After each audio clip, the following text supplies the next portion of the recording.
Well, things roll on here from the 2025 NFL Scouting Combine, and I'm pleased to be joined by former NFL executive, former NFL general manager, and current ESPN analyst and personality, Mike Tannenbaum. It's great to have you on the Bobby Baltimore channel. Yeah, thanks, Bobby. Good to be with you. And before we dive into the content, I want to share everything.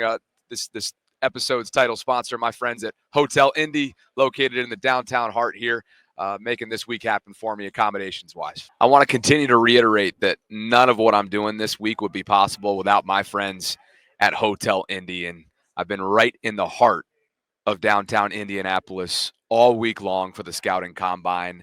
We're steps away from the Indiana Convention Center, Lucas Oil Stadium, Gainbridge Fieldhouse. It's also walking distance to the best steakhouse in the area, Prime 47. I've found all the cigar bars. You guys know how I do it. Burn is probably my favorite, which is also blocks away from Hotel Indy. Nikki Blaine's another cigar bar blocks away. So I've really enjoyed kind of being right in the heart of downtown Indy. And I've also enjoyed befriending Mr. Cannonball himself. Okay, his name is actually Jay. But as you can see on screen right here, when you click on the link that's included in the show notes and you go stay at Hotel Indy, at the tippy top, this is the Cannonball Lounge. And I'm going to show you my Instagram story from last night. I've pretty much spent, or at least began each night this week by hitting up the Cannonball Lounge at the top of Hotel Indy. I've befriended my friend Jay, who is an extraordinary bartender.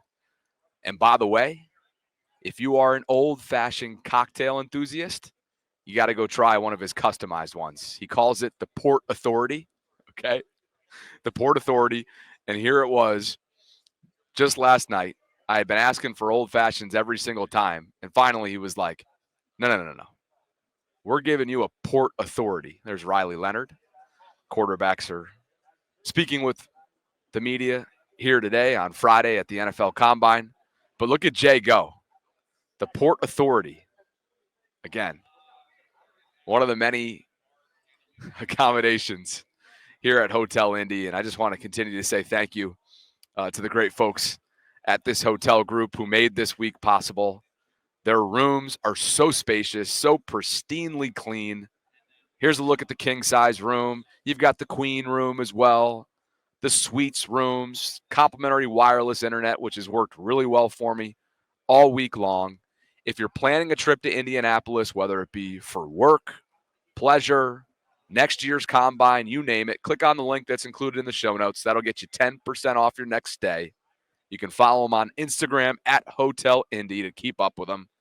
I'll also link to their Facebook page as well. And again, what an awesome, awesome week. This has been a significant week for our content, both here on the Bobby Baltimore channel and over on the Vault. And I look forward to hopefully partnering with these guys for years to come. And with that, back to the content we go. All right, let's just get right into it. If you're Eric DeCosta going into this offseason, what are your main objectives from a Ravens perspective? You know, I thought they had the best team in the AFC. So to the extent you could keep that sort of core together, obviously Ronnie Stanley is going to be a free agent, but they put together one heck of a team. All right, you just mentioned Ronnie, and earlier this week when DeCosta and Harbaugh spoke, became clear to me that he's a priority.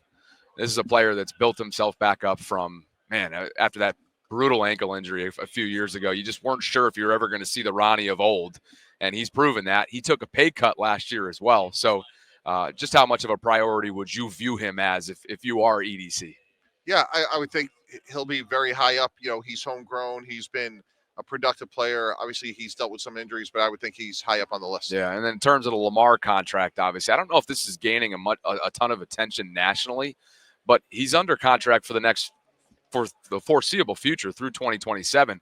But what I want to show you quickly here, if you can put on your GM hat, I'm going to bring up the contract, and I want you to sort of take us inside. If you're Eric, maybe getting out in front of an extension, because they are cap strapped right now. You see the numbers for 26 and 27, as a lot of these mega deals do. They skyrocket. It's up in the 70s. This upcoming season, 43 and change. Obviously a bargain for the type of player that he's become, but it's going to get harder and harder. So if you are DeCosta, how are you handling those conversations? Yeah. Look, and when do you handle those conversations? Yeah, those are great questions. Like, he's turned into, he's on a Hall of Fame trajectory. He's homegrown. Those are the types of players, Bobby, that never leave your building. You do want to manage the cap number so you could be opportunistic or keep the Ronnie Stanleys of the world amongst others. So to the extent you can be on the front of it, that's great.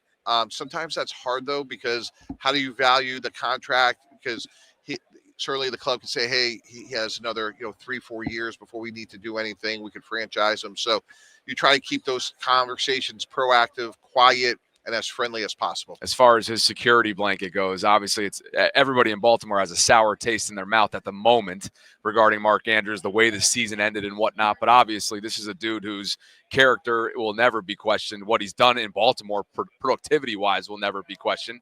But they have a really, really deep tight end room. This is Lamar's guy. They're draft classmates. We know his importance to the offense, but there's been a lot of talk in and around Baltimore about potentially trading him. How do you view that possibility? Yeah, I mean, I give them credit for adding guys like Charlie Collard, obviously guys like Isaiah Likely. Mark Andrews, like in a perfect non-cap world, you say, boy, he was drafted a Raven, he'll retire a Raven and overcome some of the things he has, like with diabetes and other things. He's, one of those players I know is really admired around the league. Obviously he had an unfortunate drop, but he's not going to be the first or the last, player to ever have a drop. So, sometimes you have those conversations like, hey, if you want to retire Raven, you're probably gonna have to take less here. And a lot of times in our sport, players don't stay with one team because of, situations like these. Earlier in the week when DeCosta was at his media availability, a lot of us interpreted comments related to Mark from Eric as maybe a farewell or sending a message, if you will, indirectly to all 31 other GMs saying, hey, make me an offer. I don't know if you heard those comments specifically, but it was essentially Eric building Mark up, right? Talking about his legacy, a future Ring of Honor member, so on and so forth. Would you have interpreted those comments that way, given where things are right now with Mark? Yeah, my person, I would just call him up. Hey, is he available? What's the price? Yeah. Like, what are we doing here? Yeah. It's a yes or a no. Straight to the point. Yeah. Yeah. Okay. Everything else is just bloviation. Sure. Derrick Henry, to talk about a bargain. He was exactly that at $8 million this past season for the Ravens. I mean, the guy was an ascending running back at 31. There's been some talks from some of the national insiders that they might, even though he has another year on his deal, might get out in front of an extension. If you're Eric, are you absolutely doing that based on what you've seen on film? Yeah, again, that's all context. He played great. I thought the position kind of got resurrected with him and Saquon, Josh Jacobs. And certainly you want to try to do right by players, but it's all within the context of what else you can do and what other challenges you have. From your experience, I'll get you out of here on this. The Baltimore front office, the way that it's the continuity over the years. As an outsider, what have you admired? Yeah, no, that's exactly right. I admire the consistency and the mental toughness of Steve Bisciotti that, through, and there hasn't been a lot of thin, but through thick and thin, like to, ride the course. And I think what that does is, just to put context on this conversation, that allows you to say, like, we have Joe Flacco, but we're going to trade back up into the first round for Lamar Jackson, gets us that fifth-year option, and we can develop him, and it doesn't have to happen overnight. We don't have to have, this player come in and play right away. So over a 5, 10, 15-year period, if you're making, like, what a long-term shareholder's decision would look like, I think that's the way to go. More to come here in Indianapolis. It's my first combine. This is something else. That Burn spot. I don't know if you're a cigar guy, but I've spent my last couple nights at Burn, and that is this, to me, hot take. I'll take that over Prime 47 all day long. I don't know where you've been hanging out, but that's my recommendation. All right, sounds good. As a rookie to a vet. Mike Tannenbaum, thanks for the time, man. All right, appreciate it.